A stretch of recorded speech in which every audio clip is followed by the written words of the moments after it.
Captain Insano shows no mercy. Straight cash, homie.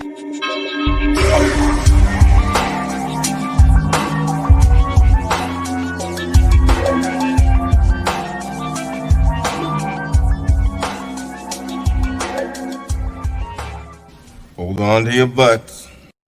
What's up, everybody? Welcome back to the Basement Monsters Game Day podcast. On SportsZone Chicago, I'm Evan Vargas. That's Luke Nettles. Dude, bro. I was like, where the hell is this? I was like, this guy's MIA. I started calling. I started calling people. I was like, man, I'm about to hit up Isaac. Knock on the door, whatever, man. I was like, damn, where is this dude? Hey. Hey. The burger fight got you? Yeah, man, that shit had me fucked up. I won't even get into that, but yeah, no, I'm ready to go, man. Let's do it. It's Tampa Bay Day. It's not Saturday. It's Tampa Bay Day. Yeah, it's damn right. I mean, look, big game, Bucks and Packers. This one's gonna go down as probably one of the better NFC Championship games in history. I have a feeling about it. You have two of the greatest to ever do it at the quarterback position. You have two well-built teams that are going to. I mean, they did battle earlier in the season, and your boys got they got the upper hand. But I feel like the Packers have gotten better in the spot that the Bucks took advantage of, and that is the run game. I feel like the Packers have gotten way better at shoring up the run game. You know, what are the Bucks going to be able to do against this rejuvenated Packers front? Because I feel like if the Bucks have any shot, Fournette and Rojo need to get going. Man, I look for it to be a lot of the same. That run game, that Tampa front seven, just like they did earlier in the year, they go stuff that run game. They're going to stuff it. Aaron has to beat them. It's all on Aaron today. That front seven for Tampa is lethal.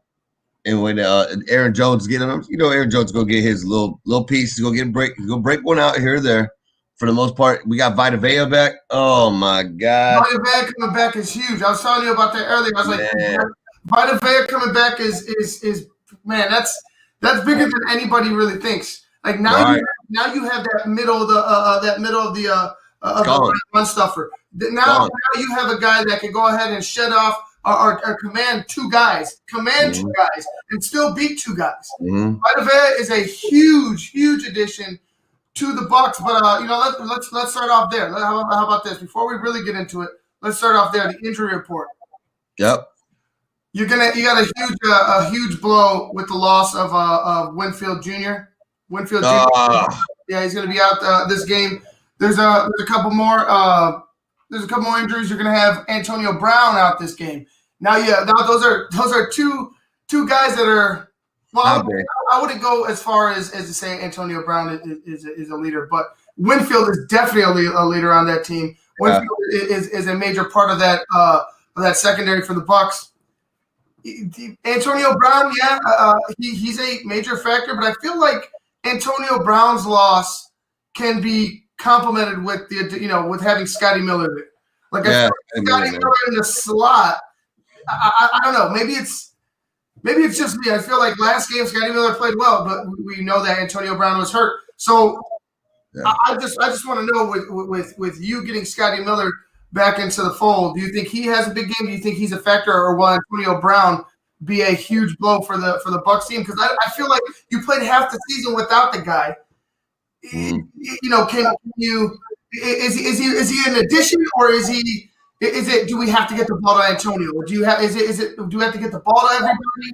You know what I'm saying? Is that the situation, or can your team just play and Tom doesn't really have to look for Antonio as much to keep him happy? I feel like with Scotty Miller being there, Tom can do whatever the hell he wants. Doesn't have to worry about somebody complaining on the sidelines or getting pissed off, or any of the guys. You know what I'm saying? Godwin, Evans, Brown, whoever. I feel like Scotty Miller is going to be a huge part of the Bucs' success. Yeah, I mean, this is going to sound crazy, but I almost feel like the Tampa Bay offense runs better without a third big wide receiver. I feel like Godwin and Evans are going to carry it, and I feel like Scotty Miller. I mean, so what was it last game? Antonio Brown, like what was it? I think he had like one catch for like 10 yards. Not huge, but you know, in huge moments he shows up. And that's going to be the difference today. It's like, can Scotty Miller take those got to show up yards today? I mean, they have to have somebody else. It can't just be Godwin and Evans. Got to be more people involved, whether it be Brait, Gronk, Scotty Miller, Justin Watson. I mean, name it. And then on defense, like you said, with Winfield Jr. out, man, what a blow. But hey, you know who my boy is. Yeah, Bunting. Sean Murphy. Sean Murphy Bunting. He's available, but that you can't deny the blow that Winfield Jr. No, that's a big blow. Yeah, the hole that's left there. But you know, looking at it from the Packers side, they're gonna have Kevin King. They're gonna have their. Is he no? That's Jair Alexander. He's probably the number 2, but he could be a number 1. He could be a number 1 corner. I believe it. Like I fully believe Kevin King could be a number 1 cornerback somewhere. But you know, you get him back. It's going to be tough for Tom. He's going to need that run game, man. He's going to need Fournette and Ronald Jones. Now with that being said, the last game they played, the Bucs defense got after Tom. They said I think it was like six times or something. It was something that we weren't accustomed to seeing. Right. Packers team give up in sacks, especially when they had Bakhtiari back then.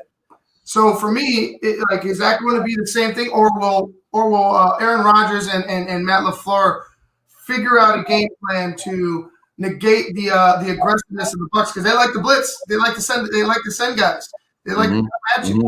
Will they have enough time? Will they have enough time to be able to let plays progress? Will that defense for the Bucs, because we saw the speed with Devin White, Levante David. We've seen the speed of the linebackers. I mean, the speed all around the defense is really good. But those linebackers and those corners coming in on blitzes, that could be the name of the game for the Bucs.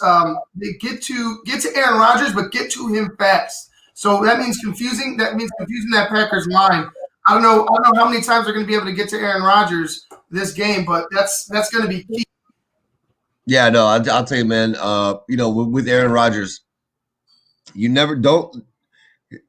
Everybody says like don't let him go out of the pocket. That's not true. He can go out of the pocket, but mostly when he does, he runs to his open side. So meaning, he's right-handed, so his left shoulder's to the downfield. When he runs to his right, that's where he does damage. When he has to turn around and run out that backside, that's where he's least lethal right there. Mm-hmm. So I feel like Tampa Bay has to flush him to his left as he's receiving the hike. He has to run. They have to flush him to his left. If they start letting him go to his right, where he can, that's when he starts doing that. Flush him out, get him going to where he has to throw awkwardly. Yeah, he has to. They have to flush him to his back shoulder. They have to flush him to his back shoulder. If he started having to go left, and he has to throw across his body. Then you got Aaron Rodgers right where you want him, and it's trouble. But yeah, I mean, like I said, I'm nervous, but I'm not nervous. I don't know how to explain it. But anyway, you have Tom Brady this time around. That's why you're not like that's why you're no. It's not Tom Brady. Tom Brady hasn't shown me shit. You know what I mean? Like, dude, listen, that defense. Without that defense, Tom Brady's at home right now watching ESPN. Of course. All right, what's your prediction? So we're going to wrap things up for the pregame. A few minutes. Man, Lambeau. I'm gonna go Tampa Bay, but I'm gonna go 28-26 Tampa. That's about right. I think that's about what the average critic or average expert, if you will, has it at. I think it's going to be. I think it's going to be a somewhat high scoring game. I think it clips the 30s. I do. I think it clips the 30s. I'm going to go with the Bucs 32 and the Green Bay Packers 27. I feel like it's within 5 points. I give them 5 points, 6 points, something like that. Just about a touchdown separating the two. It depends on how fast they can score and who can keep who off the field. Like if you're the defense of the Bucks, keep him off the field. But I feel like both teams should have somewhat similar game plans. You want to keep that defense on the field long enough so that offense can't go ahead and react. I don't know. I feel like Tom and this team. I feel good about them, especially with that defense, like you mentioned. The defense matches up well with that team against the offense because of the speed. They have speed. I agree with their speed. I agree. They have to get home. They have to get home. They have to get home. They have to put pressure on Aaron Rodgers. They have to put pressure on that backfield. They have to limit Aaron Jones's. They have to limit his yards when he touches the ball because he's going to get it. He's going to get it. He's a great running back. You can't say, man, that guy's good. He's a great running back. Like, trust me, I have no. It's very hard as a Bears fan to even criticize this team. It's a good team. Like, it's a good football team. That's it. That's all I can say about it. I'm not going to go ahead and kiss their ass, but it is what it is. Like let's not look at it like blindly. I'm not going to look at it as like a blind Bears fan. Just, oh, we love the Bears. You got to love the Bears. Yeah, right. Let's give them a million shots. Look, I'm going to say what it is. The Packers as a franchise, as an organization, like they're up here while my team doesn't know what the hell they are. You know what I'm saying? Right. Hopefully that'll change. But the Packers they're like I said, I only give it 5 points, and I only picked against them because I feel like I can't pick them.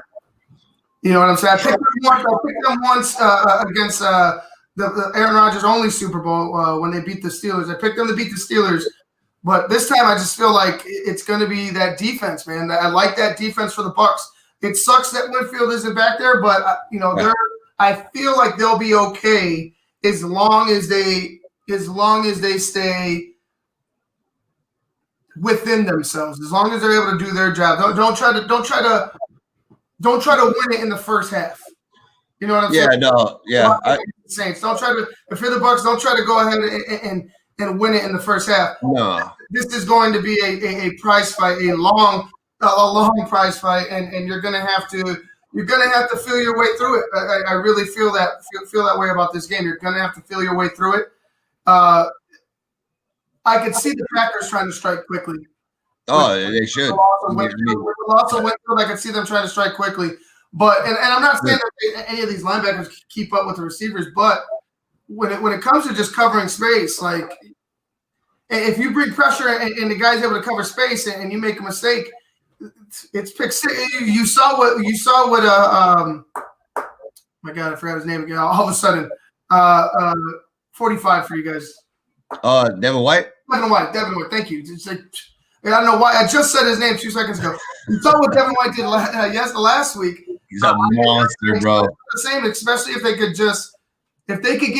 could not only just get to him, not as far as sacks, but disrupt him, get to him, pressure him, touch him, put him on the ground, make sure the ball isn't coming out clean, and I feel like you'll be all right. All right, guys, we're gonna go ahead and wrap things up on the Basic Monsters Game Day podcast. Luke, drink some water. Ooh, I need to drink some water. We'll get to you guys at halftime. Hopefully it's a good game. Hopefully you're in high spirits and not. Oh man, don't even. Let's not even go there yet. You're not on your way to the liquor store. Not on your way to the liquor store for a couple pints. But anyway, we're gonna get out of here, guys. Until the half. Peace. Later. Captain Insano shows no mercy. Straight cash, homie.